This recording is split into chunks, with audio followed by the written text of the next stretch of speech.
Hello everyone and welcome to a special edition of Mountain Lake Journal. I'm Tom Halleck. The Adirondack Experience Museum here in Blue Mountain Lake, New York was founded by a truly remarkable visionary, Harold Hochschild, who not only created this museum, but also was the driving force behind the commission that worked to create a state agency to oversee the conservation and use of more than 6 million acres of public and private land within New York's Adirondack Park. Hochschild helped to convince New York lawmakers and Governor Nelson Rockefeller to create the Adirondack Park Agency 50 years ago this summer. Legislative Committee. To commemorate the APA's 50th anniversary, Adirondack Experience brought together prominent historians, environmentalists, and community leaders from across the Adirondacks for a day-long symposium held in June that you can watch online. Adirondack Experience is also collaborating with scholars to develop and launch an online exhibition this fall. And we here at Mountain Lake PBS have teamed up with the Adirondack Experience and filmmaker Paul Frederick to produce a one-hour documentary premiering in late October that will highlight the history of the APA. New York's Adirondack Park is bigger than Yellowstone, Yosemite, Glacier, Grand Canyon, and Great Smokies National Parks combined. It is one of the largest unbroken deciduous forests on Earth. It has 1,000 miles of wild and scenic rivers and hundreds of crystal clear lakes and lofty peaks. But here is an even more amazing thing about the Adirondack Park. Most of its land is privately owned, and 85 million people live within a day's drive. Yet the Adirondacks seem almost completely undeveloped.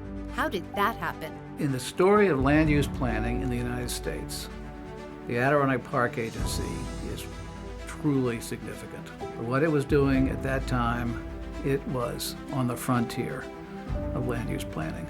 The Adirondack Park Agency was a wild idea when it was created 50 years ago. It owes its existence to several big trends that combined to create an irresistible force. After World War II, a small group of activists spent more than 2 decades building the case that the Adirondacks needed to be protected from development. By 1968, they had overwhelming public support. The activists pressured Governor Nelson Rockefeller to act. Rocky set up a commission that studied the Adirondacks for 2 years before issuing 181 recommendations that were, in a word, bold.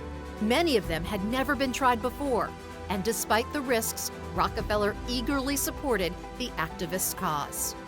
You know, he believed in big things. He was not a small man in any sense of the word. It wouldn't have happened without him. There's no question about it. Rockefeller strong-armed state lawmakers into passing the bill that created the Adirondack Park Agency, or APA.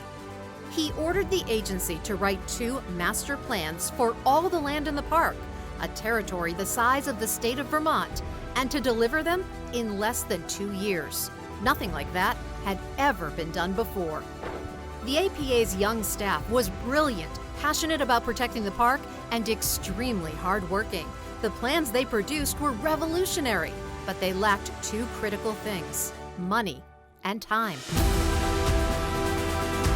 We were given a very, very tight deadline and a very low budget. I mean, the budget was just ridiculous. The APA also did not try very hard to explain its tough new regulations to local landowners, even though zoning laws had been almost entirely unknown in the Adirondacks. The activists were so focused on saving land, they didn't think about the 100,000 people who lived in the park, and many of those people were outraged. I don't think it ever occurred to me or anyone that I was working with that maybe the local people might have a very different attitude about this plan to create a state agency. It just didn't occur to us at the time. Just didn't occur. Over its first 50 years, the Adirondack Park Agency has been praised and studied as a triumph of land use planning.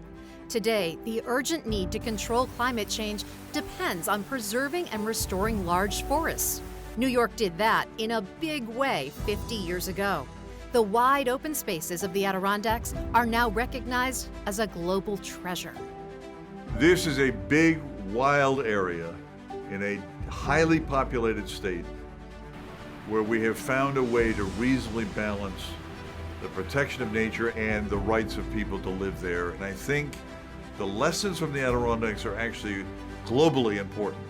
But a lot of people who live inside the park disagree with this view. Even after 50 years, they still think the agency and its restrictions on private land development are un-American. They say private property is private, and the Adirondacks don't need more wilderness as much as it needs better jobs. The agency has convinced people by repeating this untruth over and over again that this is the largest park in the United States. And they call all of the land inside of this Blue Land Park, which is not true. 60% of that land is privately owned. No privately owned land is part of a state park.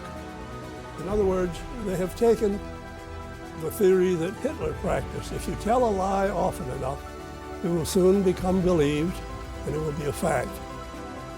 It's an endless debate that boils down to a basic question. What is wildland worth?